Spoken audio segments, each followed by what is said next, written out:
আসসালামু আলাইকুম। এবছর ঢাকা সেন্ট্রাল ইউনিভার্সিটির রেকর্ড সংখ্যক আবেদন এবং এবছর চান্স পাওয়া তুলনামূলক কিছুটা কঠিন হবে।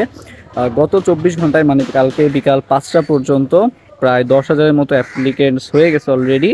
অ্যান্ড পাশাপাশি এবছর কেন চান্স পাওয়া কঠিন হবে, এক নম্বর কারণ যেটা মেইন কারণ সেটা হচ্ছে এখন যারা এক্সাম দিবে, তুমি যদি দেখো যে যখন একটা অ্যাডমিশন সিজন শুরু হয় ওখানে কিন্তু স্টুডেন্টের মধ্যে একটা বলা যায় যে তারতম্য থাকে যে কেউ অনেক ভালো পারে কেউ একটু কম পারে। সো যারা ভালো পারে তারা কিন্তু মোটামুটি চান্স পেয়ে যায়। সো এখন যারা আছে একেবারে, যেহেতু ডিসিউটা একেবারে লাস্ট এক্সাম, সো এখন যারা আছে মোটামুটি বলা যায় যে সবারই কিন্তু লেভেল কিন্তু প্রায় সেমই। সবারই বলা যায় যে প্রিপারেশনটা অনেকটা সেম লেভেলেরই।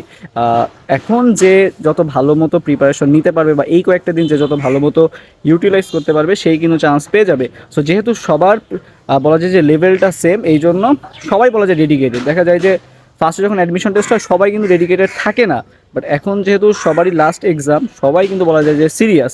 সো তোমরা যারা এই আগামী একটা দিন একেবারে নিজের বেস্টটা দিতে পারবা ইনশাল্লাহ তারাই কিন্তু চান্স পেয়ে যাবে, কারণ সিট কিন্তু বেশি না, সায়েন্সের ক্ষেত্রে মাত্র ৪,০০০টার মতো সিট। সো যদি এই কয়েকটা দিন একটা ভালো প্রিপারেশন নিতে হয় এবং ডিসিউতে একটা সিট নিশ্চিত করতে হয় তাহলে তোমাকে একটা রুটিন ফলো করা অবশ্যই গুরুত্বপূর্ণ। সো আমাদের ডিসিউ লাস্ট হোপ ব্যাচে কিন্তু পুরাপুরি একটা রুটিন ওয়াইজ তোমাদেরকে প্রিপারেশন নেওয়া হবে, এবং সবচেয়ে বড় যেটা গুরুত্বপূর্ণ সেটা হচ্ছে যে তোমরা যেটা প্রবলেম ফেস করো যে সোশ্যাল মিডিয়া অ্যাডিকশন। সো আমাদের এক্সামগুলোর সম্পূর্ণ ওয়েবসাইটে তুমি অ্যাক্সেস পেয়ে যাবা এনরোল করলে, অ্যান্ড ওয়েবসাইটে তুমি এক্সাম পিডিএফ ক্লাস সব কিছুই করতে পারবা। তো সবার জন্য শুভকামনা। যারা যারা ডিসিউ লাস্ট অফ ব্যাচে যুক্ত হতে চাও অ্যাডমিশন ওয়ারিয়ার্স পেজে মেসেজ দাও। সবার জন্য শুভকামনা।